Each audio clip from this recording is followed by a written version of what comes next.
Happy Monday out there, Team 42. It's your skipper here, Darius Dell, to present our macro minute for Monday, August 26, 2024. As always, we'll start with the executive summary from today's lead-off morning note.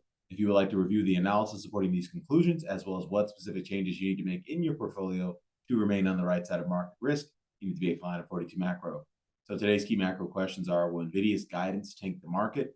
Will Fed easing extend the business cycle? And will Beijing step up policy easing in the months ahead? Our answers are: the most important stock in the world, NVIDIA, reports earnings Wednesday. Rich valuations suggest a high bar for an upside surprise on revenue guidance. There is pent-up demand for interest rate-sensitive durable goods in the U.S. economy, as evidenced by the latest new home sales data and auto sales data. The goods sector broadly features many persistent leading indicators of the business cycle, so investors should watch these developments closely if they want to actually make money into and through year end. Beijing is likely to step up policy support throughout the second half of 2024. A weak U.S. dollar is a boon to the PBOC, which has been tight-roping the need to stimulate versus their desire for currency stability amid persistent capital outflows and foreign direct investment down 30% on a year-to-date, year-over-year basis. Transitioning to our 42 macro dashboard here, as always, we'll wrap up with the question from our community. This one's a little bit long, so humor me here. This one's regarding 100% a Bitcoin position. It says, hi, Skipper. I saw you on X responding to a couple of people who are 100% long Bitcoin in their portfolios. You advocated using Dr. Mo in these positions that allows greater compounding over time. That is correct. You are someone who believes in the fourth turning, and I assume you're fundamentally bullish, of course, on Bitcoin over the next stretch of time. For someone who is young and can stomach the volatility and is looking for aggressive growth, not just to retire on time and comfortably, do you have any additional thoughts on taking a 100% Bitcoin position with the help of Dr. Mo? What is your sense on how this approach would stack up against KISS over 10, 20, 30 years? What is your sense on how this approach would help someone in achieving aggressive portfolio growth? Do you have any thoughts on Bitcoin, the asset that you can offer us in a fourth turning regime of gross fiscal irresponsibility? So obviously a lot to unpack there. So the first thing I'll say is, as a institutional investor, I'm never going to sit there and advocate anybody have 100% of their portfolio in any position. That's just not smart, generally speaking.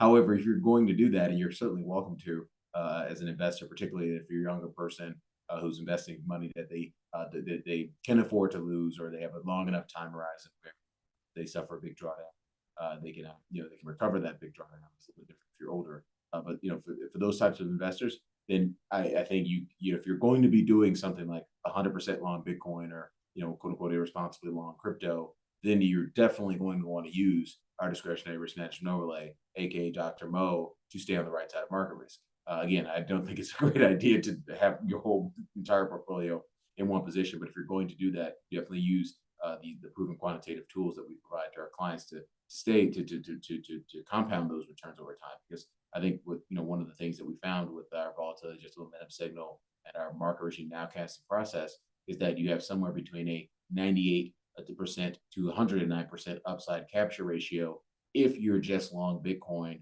when our VAM signal was bullish and we are in a risk on market regime. If you're not long Bitcoin when our VAM signal is neutral or bearish, or if you're not in a risk off market regime, then you will compound returns at a much better level and much higher rate than investors who are just sort of naked long Bitcoin. Like, I say this all the time, if the asset goes up by 100%, you can make 100% if you're just long the asset. But if you trade the asset appropriately, you can make more than 100%. And if you trade the asset inappropriately, you will make less than 100%.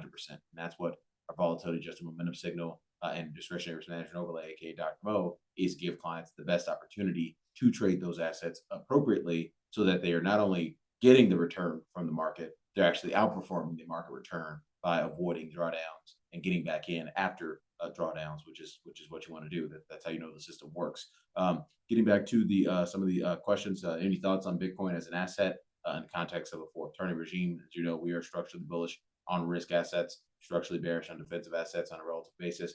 We do believe that we are in a fourth turning regime, and in a fourth turning regime, historically speaking, you've seen monetary debasement and financial repression in order to sort of help deal with the explosive growth in federal debt. And so right now we have a Federal Reserve that's about to cut interest rates with inflation still well above target on a year-over-year basis. And so that's, in my opinion, I think that tells you everything you need to know about how asymmetrically dovish Fed's reaction function is. and how if you just only knew that one particular thing, if that's the only thing you knew about macro, then you would obviously naturally be long things like crypto and other risk assets from a longer term perspective, because you ultimately understand that the path that assets are going to take to deal with financial repression and monetary debasement is usually one that revolves a lot of price appreciation. So just be aware of that. But again, it's not that it's going to cause price appreciation every single day, week, month, or year, or quarter. It's just you want to be there. You want to be long when the price appreciation is happening, and you don't want to be long when it's not happening. Some folks might want to be 100% long Bitcoin at all times, and that's fine because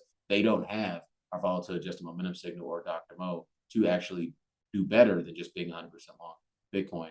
And that obviously is trading it appropriately. And again, it's not like Bitcoin's changing its signal all the time, or the market regime nowcasting process is changing its signal all the time. But when those signals do change, i.e., going from neutral or bearish to bullish, that's when you want to be getting grossed up and long. And when those things go from bullish to neutral to bearish, that's when you want to be taking down risk, or you go from a risk on market regime or risk off market regime. And that's how you compound returns over time with larger sums of money. You can have the same return percentage wise, but you may not wind up with the same amount of money if you're not compounding it properly. And so I don't think most investors, that kind of math is a little bit too hard to do in terms of volatility drag for the average investor. And so that's why clients pay us to do that kind of stuff for them. So we'll wrap it up there. Darius Dale presenting our macro minute for Monday, August 26, 2024. Everyone have a wonderful day out there. Best of luck. Catch you back here tomorrow. Cheers.